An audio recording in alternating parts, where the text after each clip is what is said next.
بسم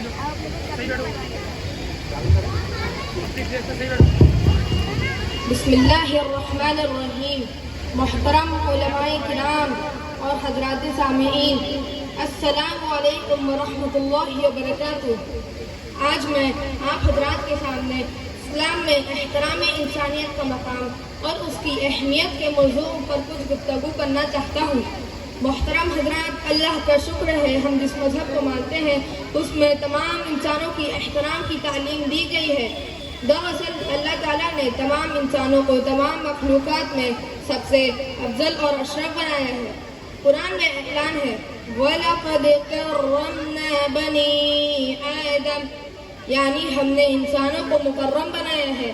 اسی وجہ سے ہر انسان خواہ وہ کسی مذہب و ملت کا ماننے والا ہو، اس کی پوری ذات سر کے بالوں سے لے کر پیروں کے ناخنوں تک اسی طرح اس کی عزت و آبرو ہر چیز قابل احترام ہے.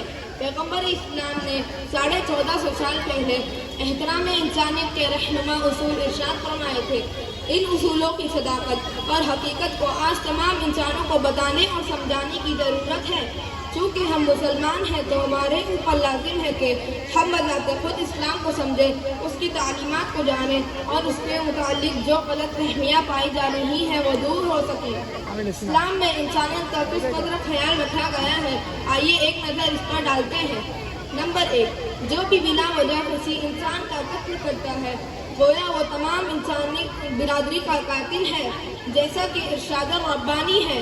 اور جس نے کسی ایک جان کا قتل بغیر قصاص یا بغیر کسی جرم کے کیا تو اس نے تمام انسانوں کا قتل کیا، اور جس نے کسی ایک جان کا قتل بغیر کسی جرم کے کیا تو گویا اس نے تمام انسانوں کو قتل ہونے سے بچا لیا. مزید ارشاد، جس جان کو اللہ تعالیٰ نے محترم بنا رکھا ہے اسے ناحق بلا وجہ یوں ہی قتل نہ کرو. نمبر 2، نبی کریم صلی اللہ علیہ وسلم نہ صرف جنگی قیدیوں کے آرام کا خیال رکھتے تھے بلکہ انہیں قتل کرنے کے بجائے فدیہ کے عوض آزاد کر دینا زیادہ پسند فرماتے تھے. چنانچہ جب بعض صحابہ کرام نے بدری قیدیوں کے قتل کا مشورہ دیا تو آپ صلی اللہ علیہ وسلم نے ان سب سے منہ پھیر لیا. لیکن جب حضرت ابوبکر صدیق رضی اللہ عنہ نے فدیہ کی عوض قیدیوں کی رہائی کا مشورہ دیا تو آپ صلی اللہ علیہ وسلم نے نہ صرف یہ قبول فرمایا بلکہ آپ کا چہرہ انور سے سارے آثار و غم بھی کافر ہو گئے. اور اسی طرح آپ صلی اللہ علیہ وسلم نے تمام اسیران بدر کو فدیہ کے عوض آزاد فرما دیا. نمبر 3، ایک غیر مسلم کا جنازہ سامنے سے گزرا تو اسے دیکھتے ہی نبی کریم صلی اللہ علیہ وسلم کھڑے ہو گئے. صحابہ کرام نے عرض کیا یا رسول اللہ، یہ تو یہودی کا جنازہ ہے. اس پر نبی کریم صلی اللہ علیہ وسلم نے فرمایا جب بھی کسی کا جنازہ دیکھو تو کھڑے ہو جائے کرو. نبی کریم صلی اللہ علیہ وسلم کا یہودی کے جنازے کے لیے بھی کھڑے ہو جانا یہ ظاہر کر رہا ہے کہ آپ کے قلب مبارک میں محض انسانیت کے رشتے کے بنا اور ہر انسان سے کس قدر محبت تھی. نمبر 4، احترام انسانیت ہی کے پیش نظر یہ حکم دیا گیا ہے کہ جب کوئی انتقال کر جائے تو اسے پورے اعزاز کے ساتھ میت کو غسل دیا جائے، صاف ستھرے کفن پہنائے جائے، خوشبو میں بسایا جائے، اس کی نماز جنازہ پڑھی جائے اور پھر اسے سلیقے سے دفن کیا جائے، یہاں تک کہ اس کے حق میں جو اجتماعی طور پر خیر و عافیت اور اس کی مغفرت اور بخشش کے لیے دعائیں بھی کی جائے.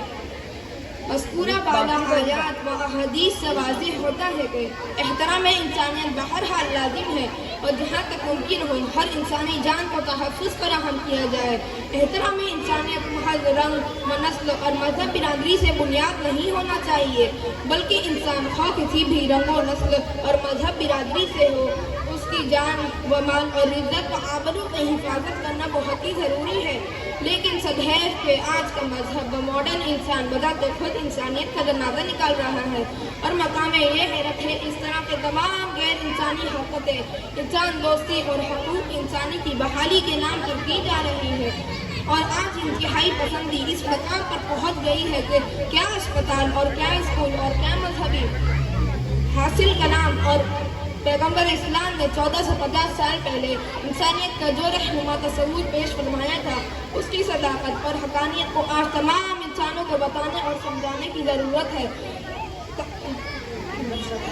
تاکہ ہر سطح پر صلہ و آشتی، انسان دوستی اور حقوق احترام انسانیت کے فضا قائم ہو اور کسی بھی نہج پر انسانی حرمت و شرافت کی پامالی نہ ہو سکے۔ اللہ تعالی ہمیں توفیق عطا فرمائے، آمین۔